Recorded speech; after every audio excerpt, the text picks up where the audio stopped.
थासारिया सोलायबाय जायखौ जों परिबर्तन होननानै बुंनाय जादोंमोन दा UPPL सरकार फैनाय लोगो लोगो बिटिआर ओनसोलनि गासै रायजो राजाफ्रा UPPL खौ दा मदद होगासिनो दङ सानफा एफा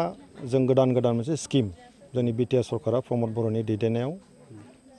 बानायगासिनो दङ आरो बे स्किमफोरखौ रायजोनि खाथियाव लांनो नाजागासिनो दङ गोबां मोजां स्किम होबाय बेनि गेजेराव नों एडुकेशन डिपार्टमेन्टआव सुपार 50 बेखौ बयबो मिथिबाय जे सोलोंथाइनि सायाव मोजां अफिसारफोर दिहुननो थाखाय दिल्लीयाव कचिं होगासिनो दङ बिनि अनगायै बहाय जोङो जे जायफोर आइजोफ्रा फिसा दखान होनानै जायो बिसोरखौ डाइरेक्ट फाइनान्शियेल बेनिफिट होनो थाखाय 5,000 खरि बिथांमोननो अलरेडि होनाय जाबाय फरायसाफोरनो अनसुंथाइ होनाय जाबाय बेराम फाहामनो थाखाय अनसुंथाइ जों बिटिआर सरकारा होनाय जाबाय आरो दिनैहाय MGNरेगानि खामानि बेयो मोजाङै जागासिनो दङ खामानि मावदों आरो फैसा मोनदों मानसिफ्रा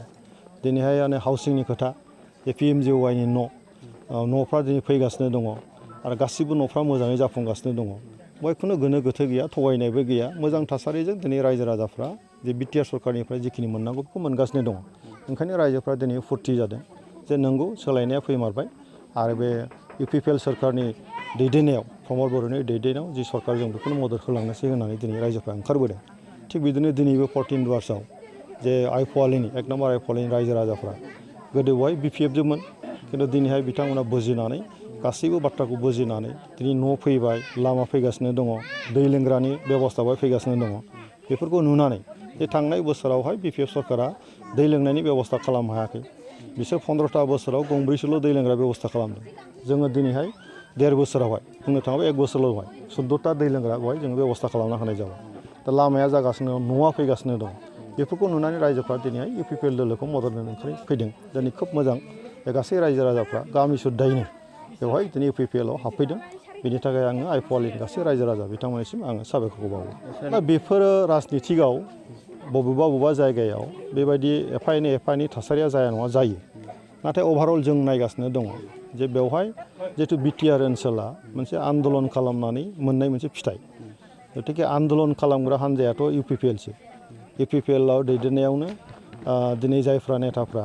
बे सरकारखौ सालायगासिनो दङ बिथांमोननि आखाइजों ओनसोलाव जौगानायनि खामानिखौ मावगासिनो दं